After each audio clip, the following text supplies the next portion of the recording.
주보 안쪽면에 주의 말씀 앞에 선 악보가 있습니다. 함께 찬양하겠습니다.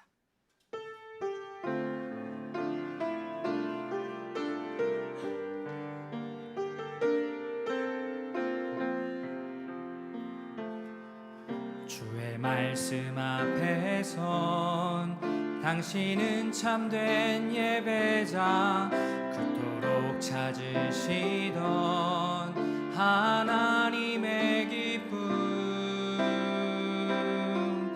이 세상을 향한 거룩한 생명빛 되어 이 세상을 위한 거원의 소망 되어 영원한 하나님의 나라 함께 세워가. 다시 처음부터 찬양합니다. 주의 말씀 앞에 선, 주의 말씀 앞에 선 당신은 참된 예배자, 그토록 찾으시던 하나님의 기쁨,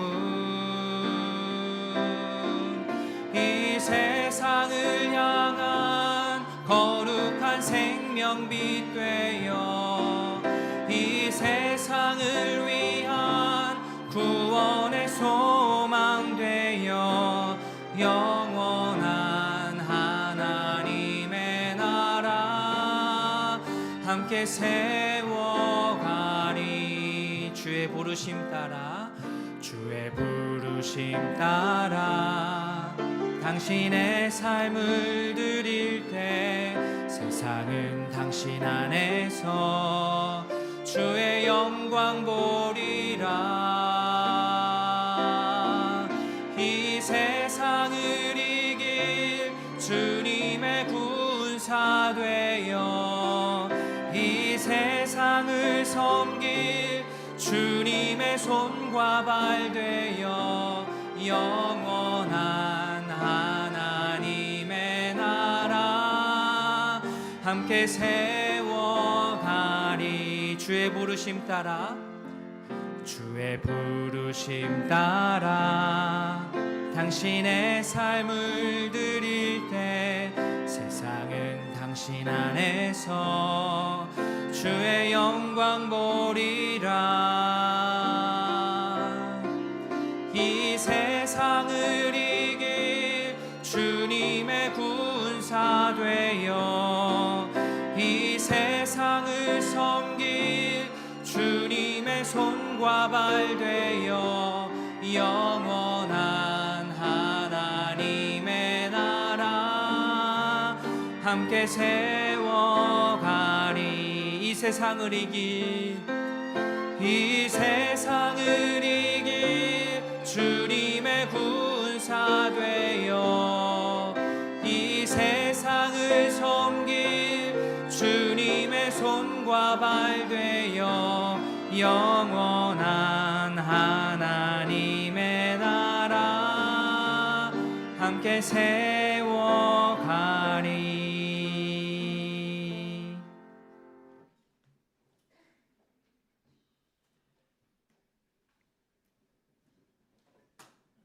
묵상 기도하심으로 9월 21일 주일 예배를 하나님께 올려드리겠습니다.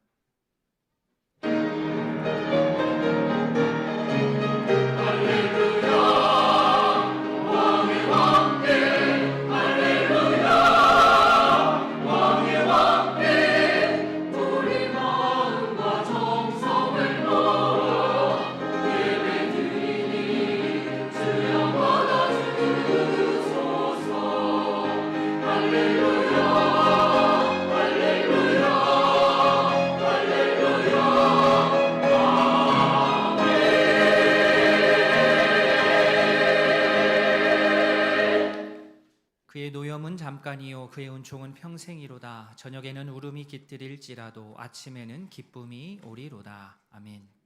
우리를 향한 노염을 거두시고 큰 은혜로 덮으시는 하나님 아버지, 아버지의 그 크신 사랑에 감사 감격하여 예배의 자리로 나와왔습니다. 이 시간 우리의 눈물을 닦아주시며 우리에게 참 기쁨을 허락하시는 주님께 감사의 찬양을 올려드리오니 받아 주시옵소서. 말씀을 통해 우리의 나태한 마음을 꾸짖어 주시고 새로운 영을 허락하사 주님의 말씀으로 세상과 이웃을 바라보며 복음으로 그들을 돌보며 섬기는 주의 제자 되게 하옵소서. 감사드리며 예수님의 이름으로 기도합니다. 아멘. 다 함께 신앙 고백하겠습니다. 전능하사 천지를 만드신 하나님 아버지를 내가 믿사오며 그 외아들 우리 주 예수 그리스도를 믿사오니 이는 성령으로 잉태하사 동정녀 마리아에게 나시고 본디오 빌라도에게 고난을 받으사 십자가에 못 박혀 죽으시고 장사한 지 사흘 만에 죽은 자 가운데서 다시 살아나시며 하늘에 오르사 전능하신 하나님 우편에 앉아 계시다가 저리로서 산 자와 죽은 자를 심판하러 오시리라. 성령을 믿사오며 거룩한 공예와 성도가 서로 교통하는 것과 죄를 사하여 주시는 것과 몸이 다시 사는 것과 영원히 사는 것을 믿사옵나이다. 아멘. 찬송 66장입니다.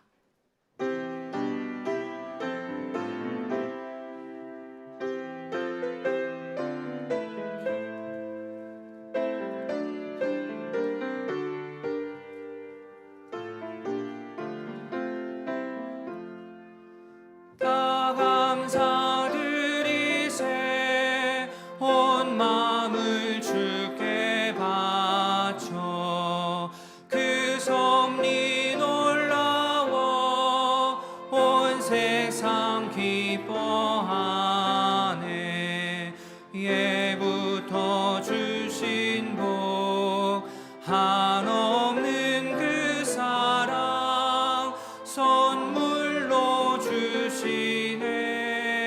이제와 영원히 사랑의 하나님 언제나 함께 계셔 기쁨과 평화에 복 내려 주옵소서.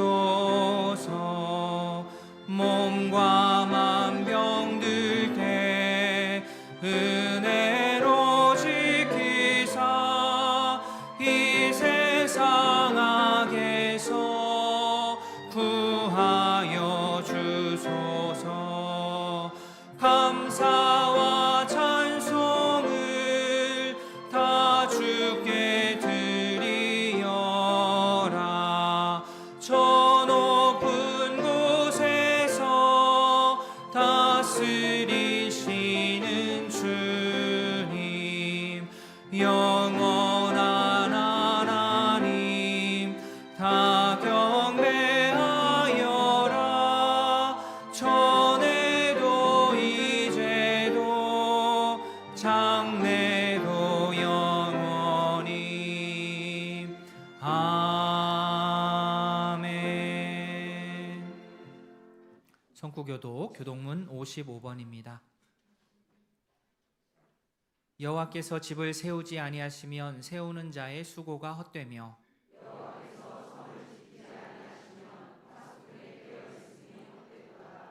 너희가 일찍이 일어나고 늦게 누우며 수고의 떡을 먹음이 헛되도다.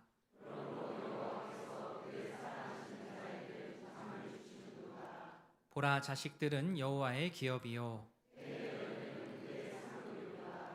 젊은 자의 자식은 장사의 수중에 화살 같으니 그들이 성문에서 그들의 원수와 담판할 때에 수치를 당하지 아니하리로다. 아멘. 찬송 390장입니다.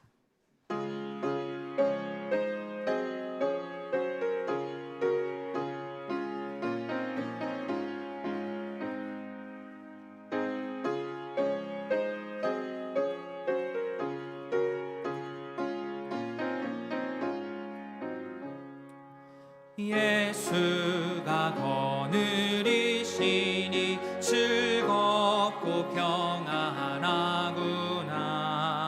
주야의 자고 깨는 것 예수가 거느리시네.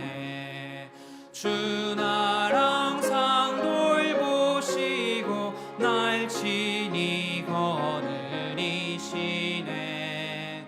주 날 항상 돌보시고 날 친히 거느리시네. 때때로 괴로움 당하면 때때로 기쁨 누리네. 풍파 중에 지키시고 평안히 인도하시네. 주 날 항상 돌보시고 날 친히 거느리시네. 주 날 항상 돌보시고 날 친히 거느리시네. 내 주의 손을 붙잡고 천국에 올라가겠네. 괴로우나 즐거우나 예수가 거느리시네. 주 날 항상 돌보시고 날 친히 거느리시네. 주 날 항상 돌보시고 날 친히 거느리시네. 이 세상 이별할 때에 마귀의 권세 이기네. 천국에 가는 그 길도 예수가 거느리시네. 주 날 항상 돌보시고 날 친히 거느리시네. 주 날 항상 돌보시고 날 친히 거느리시네.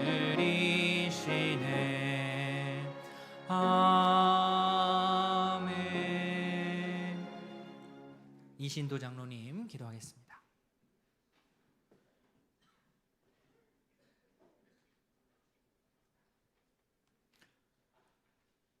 정말 우리가 무엇이기에 하나님께서 우리를 사랑하셔서 죄도 흠도 없으신 독생자 예수 그리스도를 보내시고 죄로 가득한 우리가 받아야 할 죄의 형벌을 우리를 대신해 십자가에 달리시고 구원해 주셨는지 감사하면서도 우리의 삶을 뒤돌아보면 부끄러워 숨어버리고 싶은 마음입니다. 그러나 우리는 뻔뻔하게도 하나님의 영원하신 아들, 곧 하나님의 본체시며 그분과 동등하신 성자께서 하늘의 영광을 버리시고 성령으로 동정녀의 몸에 잉태되어 하나님이시자 사람이신 나사렛 예수로 이 땅에 오신 복음의 시작을 믿습니다. 그 복음을 우리의 삶의 믿음으로 제대로 결부시키지 못하여 복음의 능력이 우리의 삶의 유익이 되지 못하는 것을 용서해 주옵소서. 말씀 사경회를 통해 어렵고 의미를 몰랐던 제사의 의미를 알게 되었습니다.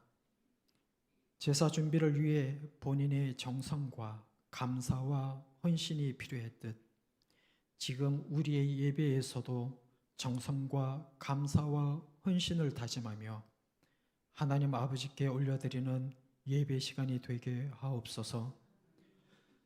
성도님들 가정마다 때로는 말할 수 없는 어려움과 고통의 시간으로 눈물을 흘리는 가정이 있다면 그 고통의 시간이 하나님을 이기지 못하며 사람을 의존하는 것이 하나님보다 앞에 서지 못하게 하옵소서.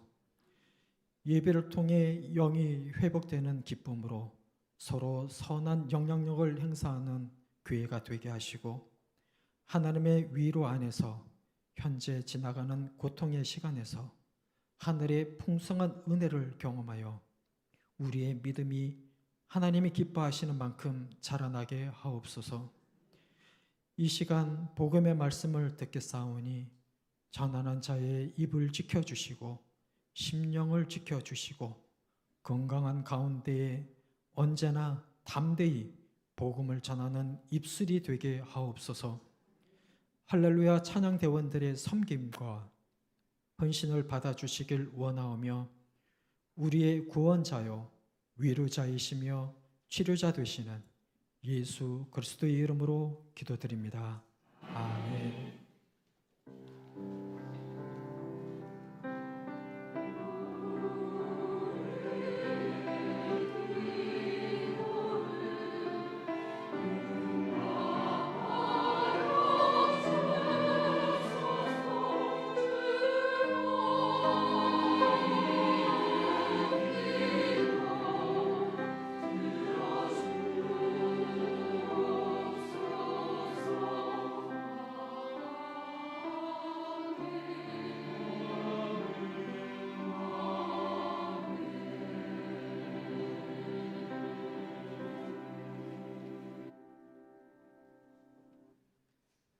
교회 소식 말씀드리겠습니다. 주보를 참조해 주십시오. 모임 안내입니다. 모세의 원래회 2부 예배 후 모세의실에서, 마리아의 원래회 2부 예배 후 카페에서, 루디아의 원래회 2부 예배 후 본당에서 모이도록 하겠습니다. 장로님 기도해 주신 대로 가을 말씀 사경회를 은혜 가운데 잘 마쳤습니다. 참여해 주신 모든 성도님들 감사드립니다. 또 보이지 않은 곳에서 섬겨 주시고 수고해 주신 모든 분들께 감사의 말씀을 드립니다. 우리가 하나님의 말씀을 짧은 시간에 많이 먹었습니다. 우리가 음식을 많이 먹으면 어떻게 하죠?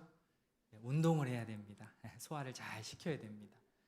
짧은 시간에 우리가 엄청나게 많은 말씀을 우리가 들었는데요. 우리가 잘 운동해서 소화해서 우리 인격에, 우리 신앙 인격의 도움으로 잘 삼았으면 좋겠습니다.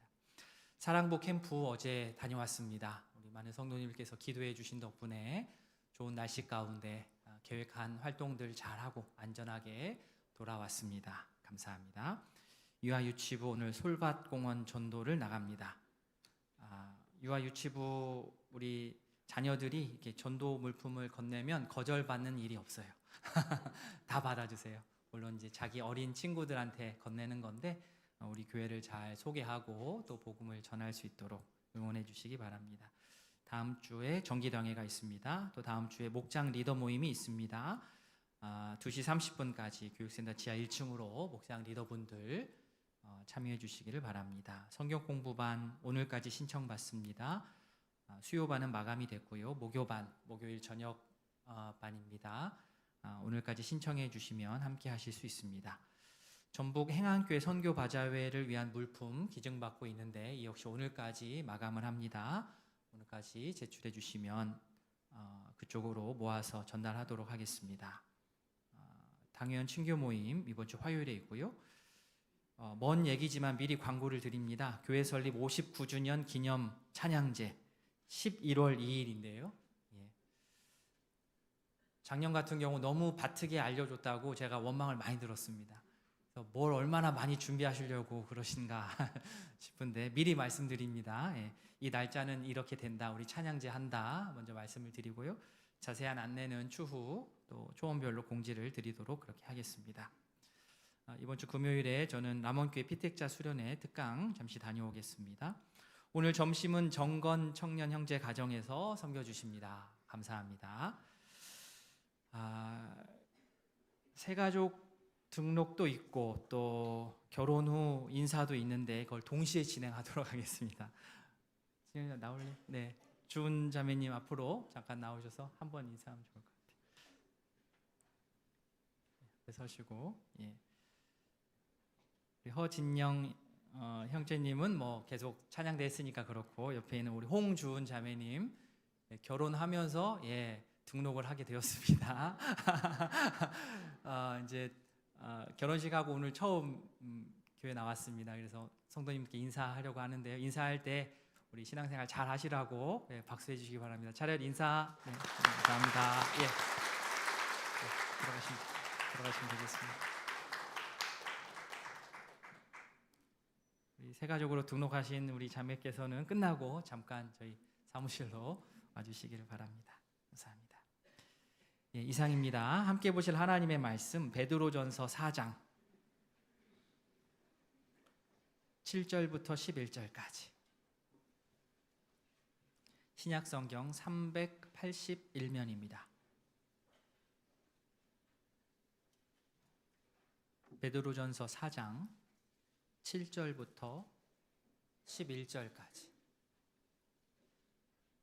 한 절씩 교독하겠습니다. 만물의 마지막이 가까이 왔으니 그러므로 너희는 정신을 차리고 근신하여 기도하라.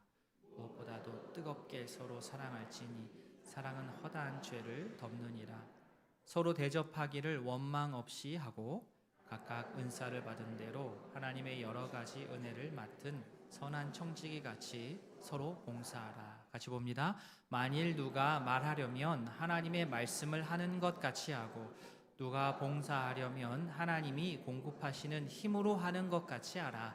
이는 범사에 예수 그리스도로 말미암아 하나님이 영광을 받으시게 하려 함이니 그에게 영광과 권능이 세세에 무궁하도록 있느니라. 아멘. 헌금을 위해서 장은혁 집사님 기도하겠습니다.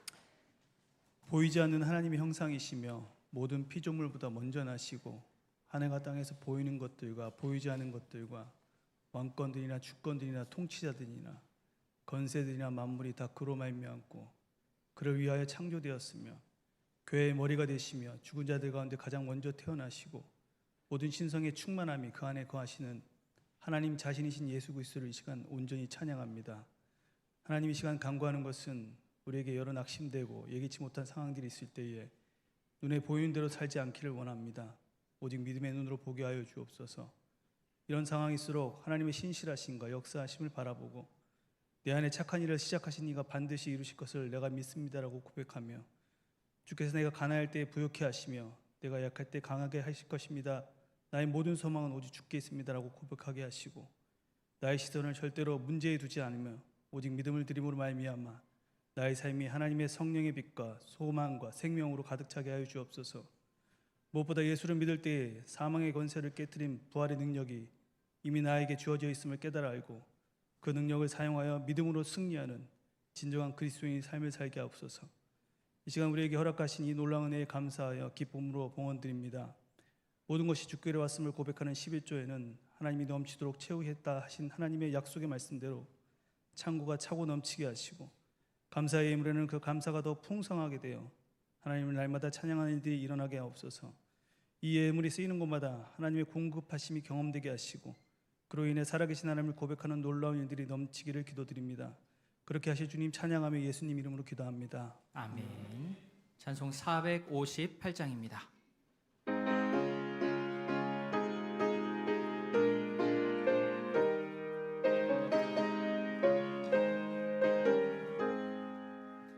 너희 마음에 슬픔이 가득할 때 주가 위로해 주시리라. 아침 해같이 빛나는 마음으로 너 십자가 지고 가라. 참 기쁜 마음으로 십자가 지고 가라. 내가 기쁘게 십자가 지고 가면 슬픈 마음이 위로받네. 때를 따라서 주시는 은혜로서 가난 심령의 힘을 얻고 주가 언약한 말씀을 기억하고 너 십자가 지고 가라. 참 기쁜 마음으로 십자가 지고 가라. 내가 기쁘게 십자가 지고 가면 슬픈 마음이 위로받네. 내가 맡은 일 성실히 행할 때에 주님 앞에서 상 받으리. 주가 베푸신 은혜를 감사하며 너 십자가 지고 가라. 참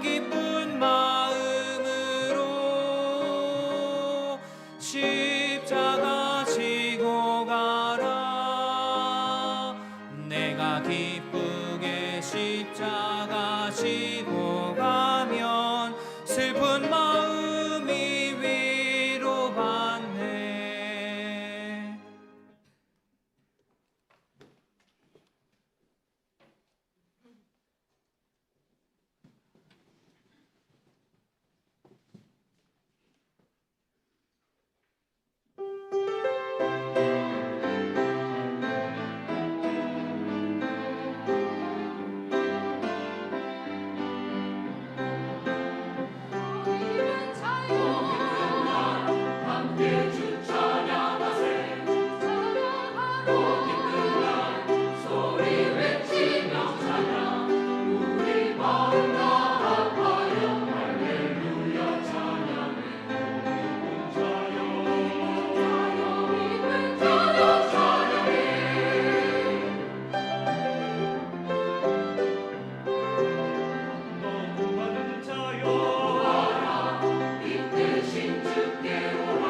기도하겠습니다. 하나님 아버지, 할렐루야 찬양대와 함께 기쁨의 찬양을 올려드렸습니다. 빛 되신 주님께 나아가기를 다짐합니다. 모든 짐 내려놓고 주 안에서 참된 쉼을 누릴 수 있는 주의 백성 될 수 있도록 은혜 베풀어 주시옵소서. 감사드리며 예수님의 이름으로 기도합니다. 아멘. 이 주님의 은혜와 평강이 오이동교회 모든 가족들에게 함께하기를 바랍니다. 아멘. 한 달 전에 저보다 딱 1년 후배 목사님의 갑작스러운 부고를 들었습니다. 사고는 아니고 갑자기 건강에 문제가 찾아왔는데요. 교류가 깊은 관계는 아니었는데 제가 경상도여가지고 제가 직접 가지는 못했고 부산에 있는 제 친구가 그 영정사진을 보여줬는데요. 사진을 보니까 이제 기억이 나더라고요. 함께 예전에 수십 년 전이죠. 함께 학교 생활했던 기억이 좀 나던데요. 저와 나이도 비슷하고, 그죠? 알고 보니까 또 담임 목회를 시작한 시점도 저와 비슷했습니다. 목사님의 제 자녀들이 저희 자녀보다 조금 어린 것 빼고는, 나이가 어린 것 빼고는 여러 부분이 너무 비슷했습니다. 그러니까 마치 거울처럼, 그죠? 약간 감정이입이 훅 되더라고요. 그래서 오히려 더 그쪽 자녀들이 어리기 때문에 더 마음이 쓰였던 것이 사실입니다. 당장 드는 생각이 그거더라고요. 남겨진 이 사모님과 자녀들은 어떻게 해야 되나? 이 3년 반 정도 목회를 하고 갑작스럽게 하나님의 부름을 받은 이 담임 목사를 그 교회 성도들은 또 어떻게 떠나 보내야 되나? 동시에 또 현실을 생각해야 되는 또 교회는 또 후임 목회자를 또 청빙을 해야 되는데 이 어려움을, 이 상황을 참 조심스럽게 또 어렵게 또 지내야 되겠다라는 생각을 했습니다. 이런 소식을 이렇게 들으면요, 그죠? 그냥 남의 소식이다 이게 아니라 이게 더 이게 옵니다. 저 자신을 더 겸허하게 돌아보게 됩니다. 개인적으로는 내가 건강해야 되겠다, 건강 관리 잘 해야 되겠다라는 다짐을 첫째로 하고요.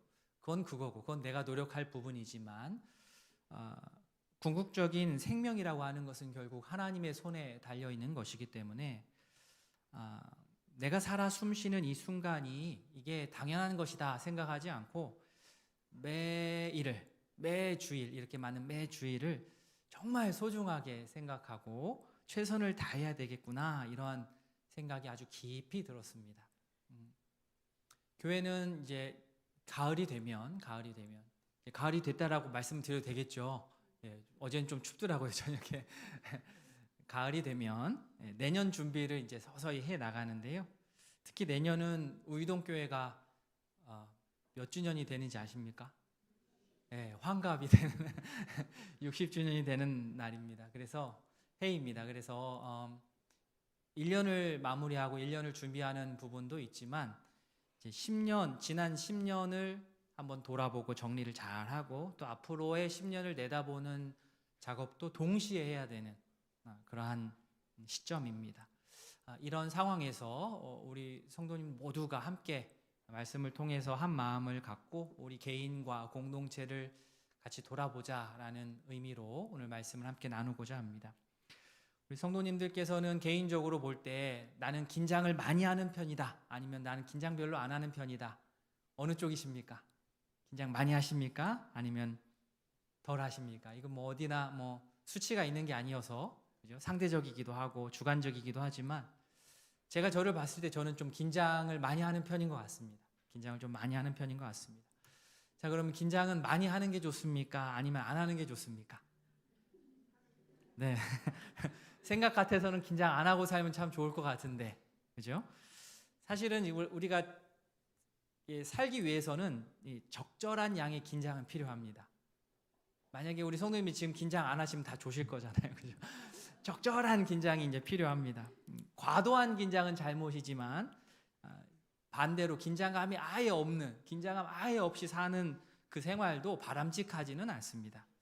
저는 그래서 그 긴장을 건전한 긴장이다, 건강한 긴장이다, 이렇게 말을 하고 싶은데요.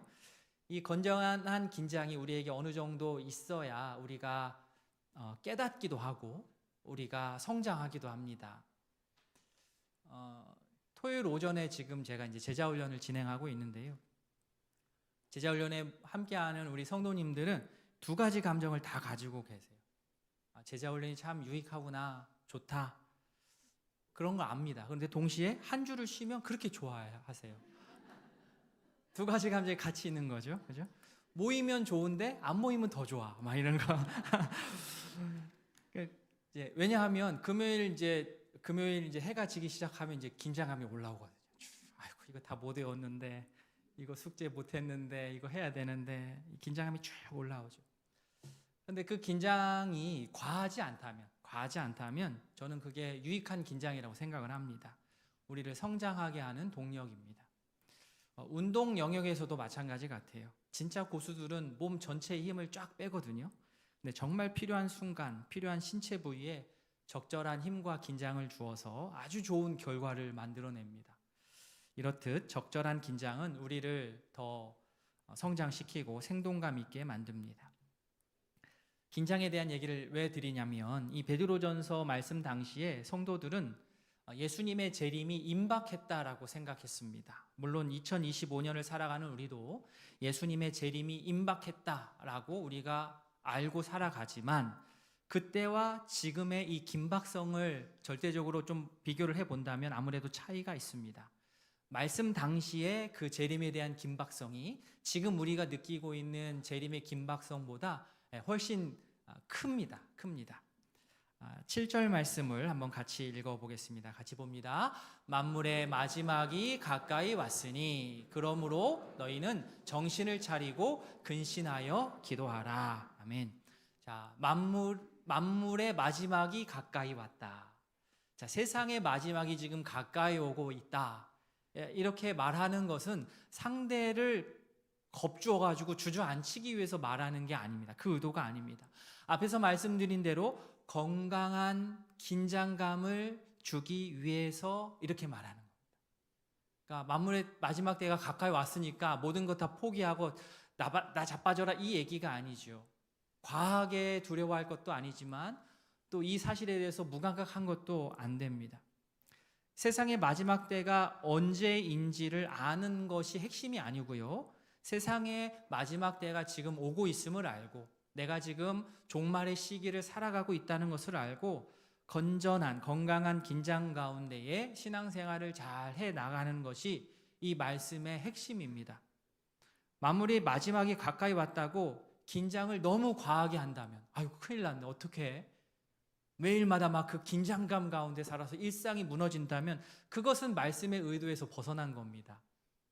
또 반대로 만물의 마지막에 가까이 오건 말건 긴장감 없이 계속 늘어져서 그죠? 추리닝 입고 집에서 이불에서 계속 넷플릭스 24시간 보는 것도 이것도 말씀의 의도에서 벗어나는 겁니다. 우리 성도님들 건강한 긴장을 하시길 바랍니다. 이 건강한 긴장감을 가진 성도는요 특징이 있는데 활력이 있다는 겁니다. 활력이 있습니다.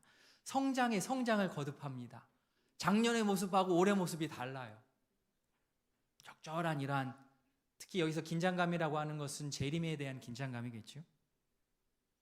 7절 뒷부분에 그러므로 너희는 정신을 차리고 이게 무슨 말입니까? 긴장하라는 소리예요. 야야야 너희들 멍하게 있으면 안 돼. 너희들 정신 차리고 근신하여. 근신하라는 게 뭡니까? 한도 끝도 없이 그냥 풀어져 있지 말고 절제하고 규모 있게 삶을 틀을 짜라는 겁니다. 근신하라. 그리고 마지막 7절에 뭐라 합니까? 기도하라. 세상의 마지막 날을 지금 살아가고 있는 성도인 우리 모두는 어떻게 해요? 정신 차리고 근신하여서 기도해야 됩니다. 마지막 날 우리가 깨어 있을 수 있는 방법은 바로 기도입니다. 우리 성도님들 많이 바쁘신 줄 압니다만 하루 중에서도 꼭 기도의 시간을 확보하셔서 깨어 있는 우리 이동교회 성도님들 다 되시길 진심으로 바랍니다. 아멘. 자, 두 번째로 또한 세상의 마지막 날을 살아가는 우리는 무엇보다도 서로 뜨겁게 서로 사랑해야 됩니다. 8절 말씀 같이 읽겠습니다. 8절입니다. 무엇보다도 뜨겁게 서로 사랑할지니 사랑은 허다한 죄를 덮느니라. 아멘. 여기서 뜨겁게 사랑한다는 것은 다른 거 생각하시면 안 되고 여기서 뜨겁게 사랑한다는 것은 지속적이고 진지하게 사랑한다는 것입니다. 잠깐 눈에 보이는 대로 화끈하게 막 불타오르듯 마음이 끌리는 그런 사랑을 이야기하는 뜨거운 사랑을 얘기하는 게 아닙니다. 여기서 뜨겁다, 여기서 뜨거운 사랑이다라고 하는 것은 지속적이고 진지하게 그러한 지속적인 헌신을 요구하는 사랑입니다. 이 사랑이 왜 중요하냐? 이런 사랑이 종말의 시대를 살아가는 성도의 죄를 서로 덮어주기 때문입니다. 물론 이 설명에 대해서 우리가 오해는 하지 말아야 됩니다. 죄를 덮는다고 해서 죄를 가볍게 여긴다든지 죄를 그냥 좀 모른 척하고 넘어간다든지 이런 얘기가 아닙니다. 죄는 죄지요. 죄는 죄입니다. 사랑이 죄를 덮는다라는 말은 성도가 뜨겁게 주 안에서 사랑하면 죄로 인하여서 깨어진 관계들이 회복이 되고 평소에는 할 수 없었던 용서와 용납이 가능해진다는 겁니다. 그렇기 때문에 뜨겁게 사랑하는 거죠. 주님 안에서 서로 뜨겁게 사랑하여서 서로의 그 허다한 죄를 덮는 놀라운 일이 우이동교회에 빈번하게 일어날 수 있기를 진심으로 바랍니다. 뜨겁게 사랑하셔서 우리의 깨진 관계들이 바로 잡혀야 됩니다. 자, 마지막으로 세상의 마지막 날을 살아가는 우리는 서로를 기쁨으로 환대해야 합니다. 9절에 서로 대접하기를 원망 없이 해라. 현대적인 번역에서는 불평하지 말고 서로 대접하라 이렇게 번역했습니다. 말씀 당시에 교회에서는 이 환대라는 것, 서로 환영해주고 대접하고 하는 이 환대라는 것이 이 복음을 전하고 복음을 확산시키는 데 있어서 정말로 중요한 통로였습니다. 복음을 전해야 되는데 그 복음을 전하는 좋은 통로가 무엇이었느냐? 환대입니다. 환대. 자, 말씀 당시뿐이겠습니까? 지금 우리도 마찬가지입니다. 환대가 복음을 전하고 복음을 확산하는 데 있어서 중요한 통로가 됩니다. 교회에서는 목사의 설교가 중요하다, 예배가 중요하다, 그것으로 인해서 전도에 영향이 간다라고 말하지만 그것은 어디까지나 이미 믿은 사람들의 관점에서 본 얘기예요. 아직 복음을 접하지 않은 이웃들에게는 예배고 설교고 이거 그렇게 크게 처음에는 다가오지 않습니다. 설교나 예배 이전에 교인들의 환대가 먼저입니다. 방문하신 분들에게 어떻게 해야 돼요? 인상을 쓰면 안 됩니까? 됩니까? 안 됩니까? 인상 쓰지 마시고 집에서 약간 다투셨더라도 교회 오셔서 현관에서 새로운 분들 오시면 한번 웃어주시고 반갑게 인사해 주시고 주보도 챙겨주시고 성경 찾기 어려워하시는 분들 옆에서 성경도 찾아주시고 그죠? 점심 식사도 권하시고 등록은 바로 권하시면 안 돼요. 그죠? 예. 저희 교회 원칙은 선 점심 후 등록이에요. 그죠? 등록은 나중에 그분이 마음이 우러나서 정말로 같이 신앙생활 하고 싶은 마음이 드실 때 자발적으로 하시는 거죠. 그러나 점심은 반강제적으로 먹도록 같이 식사하실 수 있도록 그렇게 환대하면 참 좋을 것 같습니다. 이 모든 환대가 바로 복음의 문을 엽니다. 거기가 복음의 문이에요. 그렇게 들어오는 거예요. 그렇게 들어와야만 함께 예배에 참여해서 말씀을 듣고 예수님을 만나는 겁니다. 이미 믿은 성도 사이에서도 마찬가지입니다. 환대가 기본입니다. 서로 대접하는데 말씀에 나온 것처럼 원망 없이 불평하지 않고 기꺼운 마음으로 섬겨야 합니다. 그게 마지막 때를 살아가는 성도의 삶의 모습입니다. 제가 알제리 선교지를 방문하고 와서 오후 예배 때 한번 쭉 말씀을 드렸는데요. 그때 드린 말씀 중에 하나가 뭐냐면 제가 거기서 알제리에는 아무래도 현지 목회자들이 많지 않죠. 몇 안 되는 목회자들이 있는데 그 현지 목회자들을 만나기 위해서 먼 거리를 선교사님과 함께 차를 빌려가지고 그 산 위에까지 쭉 올라간 적이 있는데요. 그 차를 운전해 주었던 그 운전자의 종교는 당연히 무슬림이죠. 이슬람을 믿는 이슬람교도 무슬림입니다. 언덕으로 막 좁은 길로 쭉 올라가서 이제 꽤 오래 갔어요. 이제 도착을 해서 그 현지 목사님과 점심을 먹으려고 딱 하는데 이 현지 목사님이 운전사는 어디 있느냐, 그러니까 밖에서 지금 쉬면서 혼자 식사를 해결할 것 같다 이렇게 얘기하니까 밖에 그냥 나가시더라고요. 나가서 운전기사분 올라오게 해가지고 같이 식사했습니다. 한 식탁에 앉았습니다. 그 모습이 너무 자연스러워서 저는 되게 감동이 됐어요. 이렇게 식탁에 앉아서 먹는데 현지 목회자가 있고요. 그리고 그곳에 선교사가 있고요. 한국에서 온 목회자가 있고요. 그리고 무슬림이 있었어요. 4명이 앉아서 한 식탁에서 밥을 먹었습니다. 적어도 그 식탁은 기독교인이 다수였어요. 알제리인데도 다수인 기독교인 3명이 식사 전에 예수님의 이름으로 기도하는 것에 대해서 이 무슬림 운전기사는 불편해하지 않았습니다. 운전기사가 또 식사를 마치고 또 자기 또 기도 시간이 있잖아요. 기도 시간에 메카 방향을 딱 확인한 다음에 목사님 사택이잖아요. 그죠? 목사님 사택인데 자기 또 기도하더라고요. 그런데 그 목사님은 그가 그렇게 하는 게 전혀 불편하지가 않은 거예요. 그게 맞다라는 얘기가 아닙니다. 오해하지 마시고요. 그게 맞다. 우리가 종교 다원주의다. 그 얘기를 하는 게 아닙니다. 전혀 불편한 내색을 하지 않으셨어요. 목사님 가정은 그 무슬림 운전기사를 정말 최선을 다하여서 주님의 이름으로 환대하고 점심을 제공하고 음식을 권하고 잘 쉴 수 있도록 친절하게 대해 주었습니다. 저는 그 모습을 정말 평생 잊지 못할 것 같아요. 환대가 몸에 배어 있는 거죠. 세상의 마지막 때를 살아가는 우리 정말 깨어 기도하고 뜨겁게 사랑하고 기쁨으로 서로를 환대하는 백성으로 살아갈 수 있기를 진심으로 바랍니다. 아멘. 자, 7절에 나오는 만물의 마지막이라고 하는 것은 예수님이 이 땅에 다시 오시는 날입니다. 종말입니다. 그런데 이 종말이라고 하는 게, 예수님이 다시 오시는 이 날이, 종말이, 보십시오. 내 육신의 죽음 전에 이를 수도 있고 내 육신의 죽음 후에 이를 수도 있습니다. 그렇죠? 언제 올지를 모르니까 뭐 바라는 것하고 상관없이 두 가지 가능성이 있는 겁니다. 내 육신의 죽음을 기준으로 했을 때 예수님이 내 육신의 죽음 전에 오실 수도 있고 내 육신의 죽음 이후에 예수님이 이 땅에 재림하실 수도 있습니다. 그래서 성도인 우리는 이 두 가지 긴장 가운데 산다라고 할 수 있습니다. 첫 번째 긴장은 내 육체의 죽음이에요. 내 육체의 죽음이 언제, 분명히 나는 죽을 것인데, 나는 죽음을 맞이할 것인데, 이 육신의 죽음을 맞이할 때가 언제인지는 모르지만 여튼 그날이 나를 향하여서 가까이 다가오고 있기 때문에 적절하게 긴장감을 가질 수 있습니다. 준비하는 거죠. 두 번째 긴장, 예수님의 재림의 때가 정확하게 언제인지는 우리는 알 수는 없지만 분명히 그날은 오기 때문에, 그날은 분명하게 오기 때문에 긴장할 수밖에 없어요. 이 긴장은요, 그런데 앞에서 말씀드린 대로 우리를 막 흔들어 버리고 우리 일상을 파괴하고 우리를 피폐하게 만드는 긴장이 아니고요, 적절하고도 건강한 긴장으로 우리를 깨어있게 하고 우리를 성장하게 합니다. 나의 죽음을 생각하고 예수님의 재림을 생각하고, 이것은 매우 건전한 그런 방향입니다.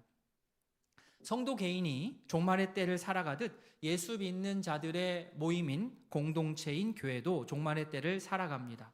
교회를 이루고 있는 성도는 앞에서 말씀드린 대로 깨어 기도하고 뜨겁게 사랑하고 기쁨으로 환대하되, 더 중요한 것 뒤에 나오는데요, 하나님께서 주신 은사, 하나님의 은혜의 선물을 한껏 잘 활용하여서 서로를 섬겨야 합니다.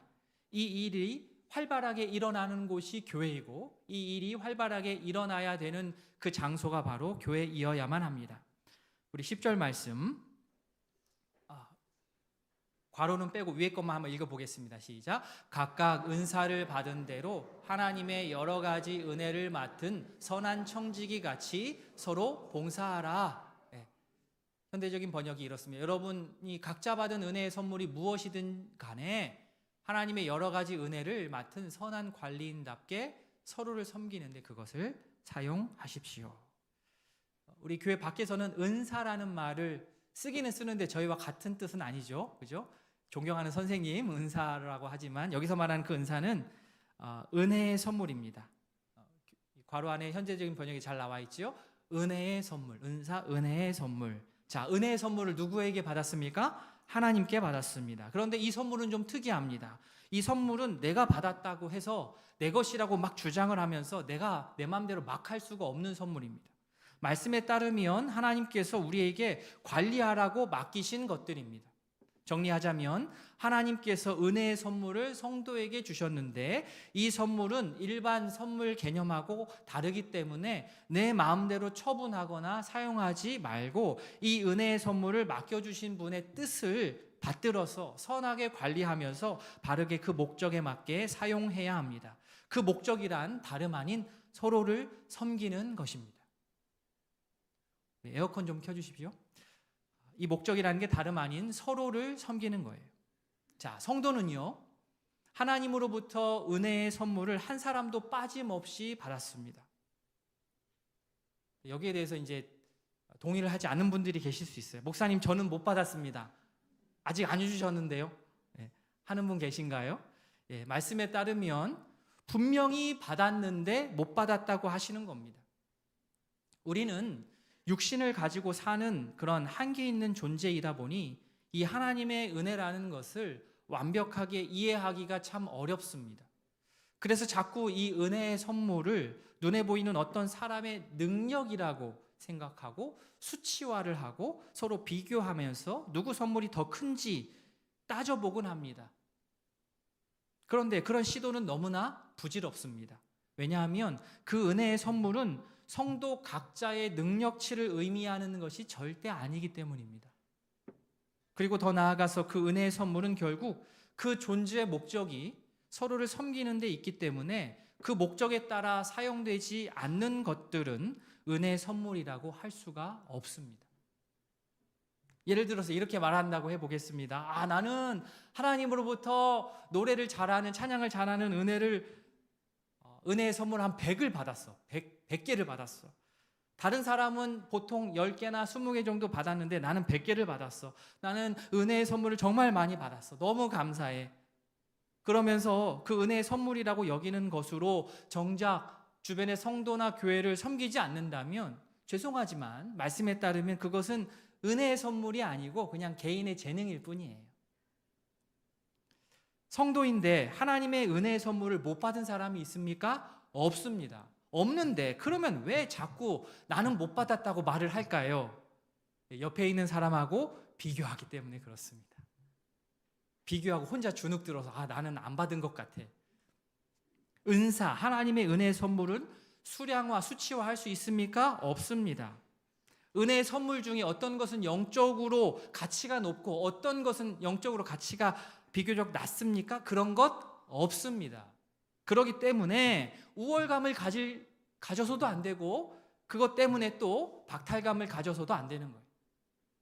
은혜의 선물이라고 하는 것은 나를 돋보이게 하기 위한 기능입니까? 아닙니다. 은혜의 선물은 믿음의 공동체 안에서 서로를 섬기는 데 사용하라고 하나님께서 주신 것입니다.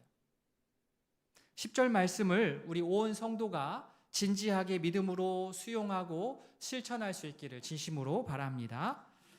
그런데 여전히 나는 은사를 못 받았다고 하시는 분들이 계십니다. 나는 하나님께서 안 주셨기 때문에 나는 섬길 것이 없다? 아니요, 절대 그렇지 않습니다. 계속 그렇게 말하신다면 그것은 겸손이 아니에요. 처음은 겸손이라고 제가 쳐드리겠습니다. 저는 하나님께 받은 게 없어서 섬기지 못하겠습니다. 겸손하시네요. 한 번만 하겠습니다. 한 번만. 두 번, 세 번 계속 그러면 그거는 겸손이 아니라 뭐다? 교만이다. 말씀에 따르면 우리는 하나님으로부터 은혜의 선물을 다 받았습니다. 각자 독특하고 귀한 은혜의 선물이어서 그 선물은 서로의 것을 침범하지 않습니다. 그러니 서로 경쟁심을 가질 이유도 하나도 없습니다. 비교할 수 있는 성질의 것이 아니기 때문입니다. 또한 성도들이 각자 하나님의 은혜를 딱 한 가지씩만 받는 건 아닙니다. 10절에 여러 가지 은혜를 맡았다 하지 않습니까? 그런데 그 받은 은사를 서로를 섬기는 데 사용하지 않으면 어떤 일이 일어날까요? 하나님께서 다 주셨어요. 그런데 그 각자 주신 것들을 서로를 섬기는데 어떤 사람들은 그걸 사용하지 않아요. 그러면 어떤 일이 일어나느냐? 하나님께 받은 은혜의 선물을 그 선물에 맞게 성도를 섬기는데 이미 잘 사용하고 있는 성도에게 부하가 걸립니다. 우린 종종 열심히 섬기는 분을 막 이렇게 칭찬하기도 해요. 저 권사님은 혼자 새 몫을 하는 것 같아. 자, 이거는 이 권사님께 칭찬입니까? 아닙니까? 칭찬이에요. 그죠? 대단하게. 그런데 이 칭찬은 권사님이 속한 공동체에는 부끄러운 말일 수 있는 겁니다.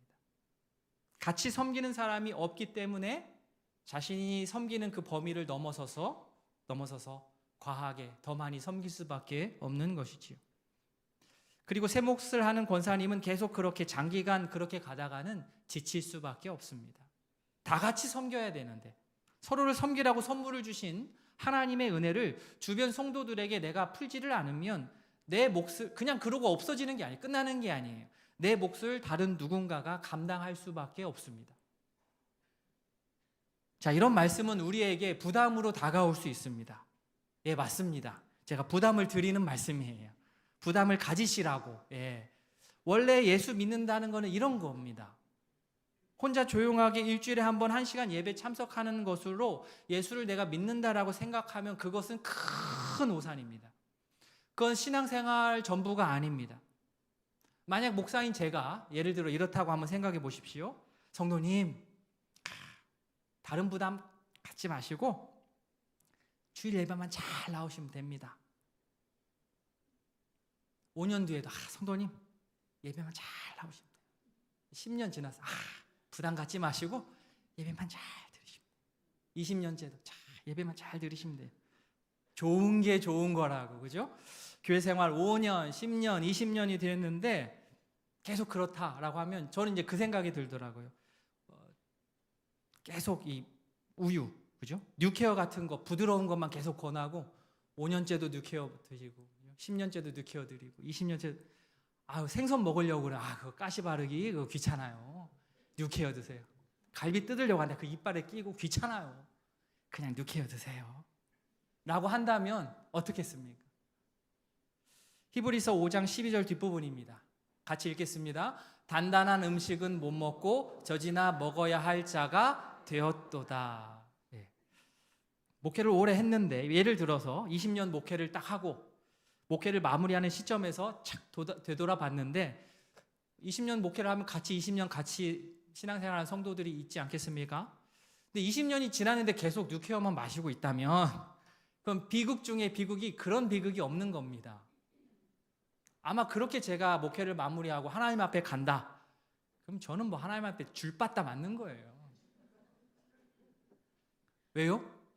목사로서 직무유기했기 때문입니다.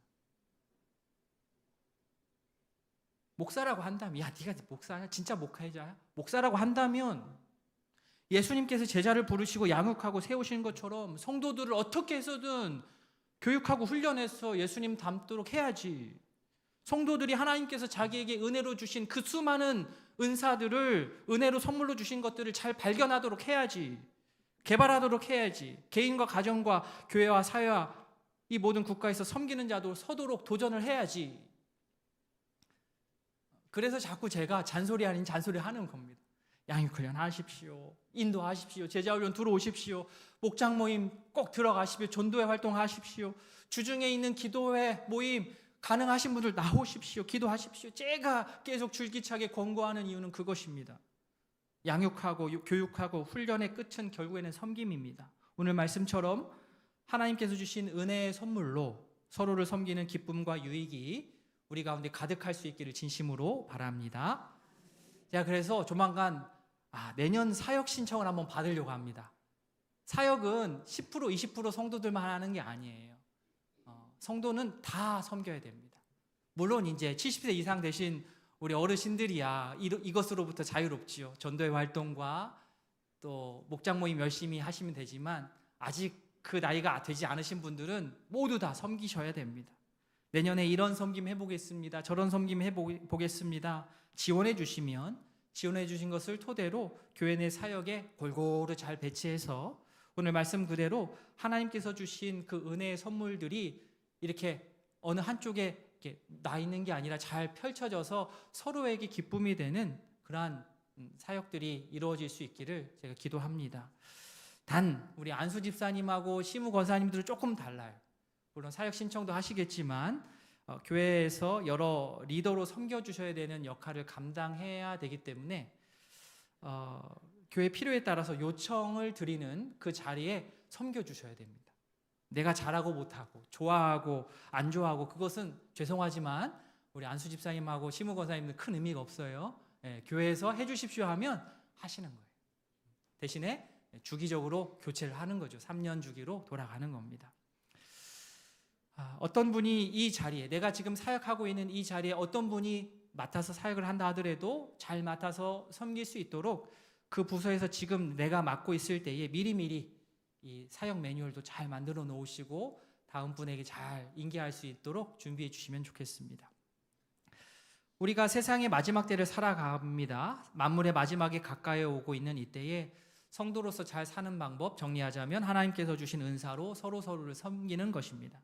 목장에서 전도회에서 각 부서에서 내가 맡은 역할을 잘 감당하면 자원하여서 섬기면 섬기는 나도 기쁘고 섬김을 받는 성도도 기쁘고 결국 이것이 궁극적으로는 하나님께 영광이 됩니다. 그러니까 하는 것이지요. 그것이 바로 마지막 때를 살아가는 우리 성도들의 삶의 표준입니다. 오늘 설교 제목이 어떻게 되어 있습니까? 설교 제목 같이 한번 읽어볼까요? 시작. 함께 섬겨야 함께 누립니다. 다시 한번요. 시작. 함께 섬겨야 함께 누립니다. 단순한데 정말 중요합니다. 내가 누리고자 하면 내가 먼저 섬겨야 됩니다. 함께 섬겨야 함께 누릴 수 있습니다. 교회 내에서 섬김의 비율이 10% 20%의 성도에게 집중이 되어버리면 그 성도는 머지않아 지칠 수밖에 없습니다. 성도 개인은 물론이거니와 교회 공동체 전체에 어려움이 찾아올 수밖에 없습니다.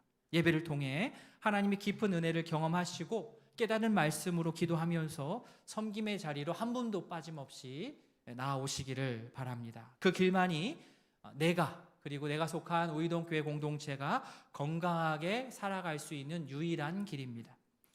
11절 앞부분에 만일 누가 말하려면 하나님 말씀을 하는 것 같이 하고 봉사하려면 하나님이 공급하시는 힘으로 하는 것 같이 하라.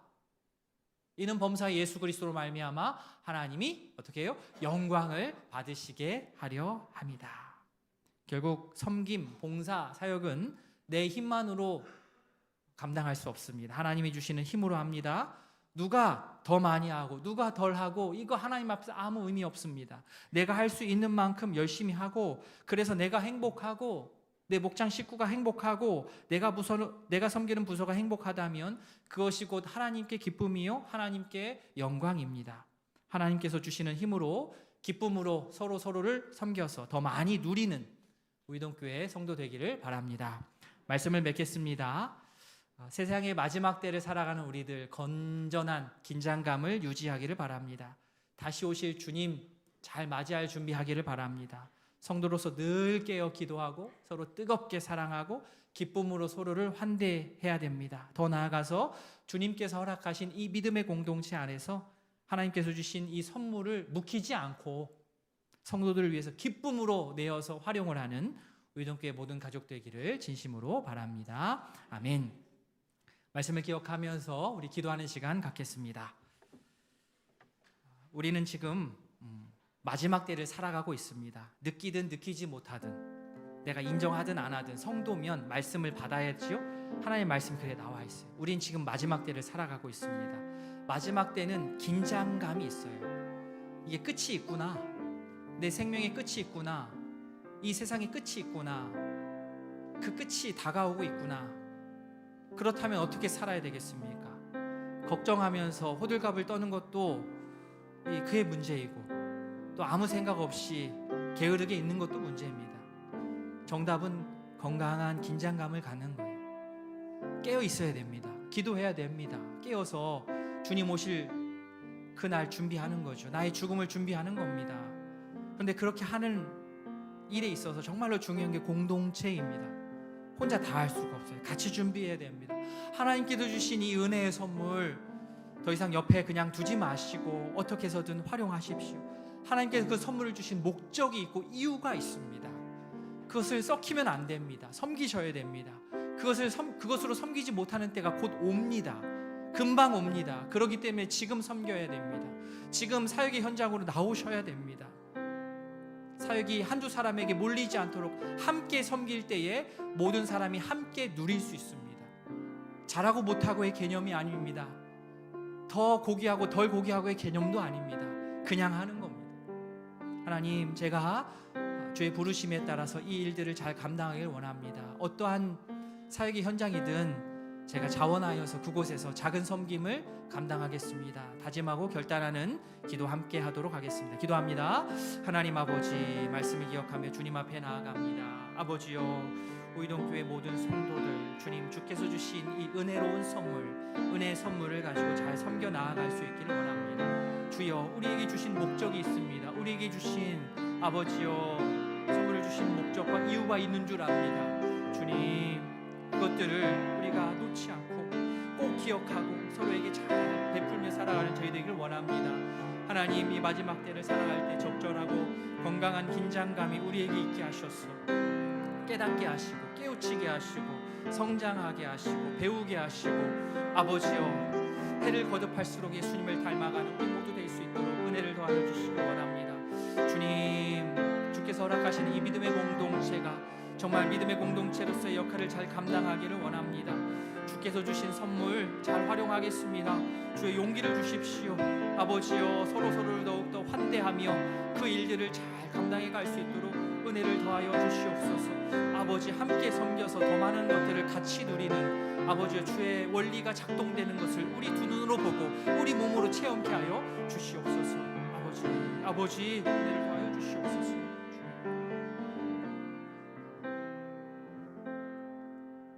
하나님 아버지, 세상의 마지막 때를 살아가는 성도들인 우리 어떤 기준으로 살아가야 되겠습니까? 건전한 긴장감을 가지고 나의 죽음을 준비하고 또 예수님의 다시 오심을 준비하는 지혜로운 성도로 살기를 원합니다. 하나님의 말씀을 항상 가까이 하고 기도하며 깨어 있어서 이 날들을 의미 있게 살아낼 수 있는 주의 백성 되게 하여 주시옵소서. 하나님께서 우리 모든 성도에게 하나님의 은혜의 선물을 빠짐없이 다 주셨습니다. 목적이 있는 선물입니다. 이 선물을 어떻게 활용해야 될지 오늘 말씀을 통해 함께 나누었습니다. 아버지, 더 이상 한쪽에 내버려 두지 않고 주께서 우리에게 허락하신 그 이유를 알고 교회 곳곳에서 또 사회 곳곳에서 이 하나님의 은혜의 선물들을 가지고 잘 섬겨 나아갈 수 있는 주의 백성 될 수 있도록 은혜를 더하여 주시옵소서. 내년에 우리가 용기 내어서 새로운 사역들에 신청하게 하시고 사역의 모든 성도들이 함께 동참하여서 함께 섬기고 함께 누리는 이 놀라운 하나님의 원리를 두 눈으로 보고 온몸으로 체험케 하여 주시옵소서. 감사드리며 예수님의 이름으로 기도합니다. 아멘.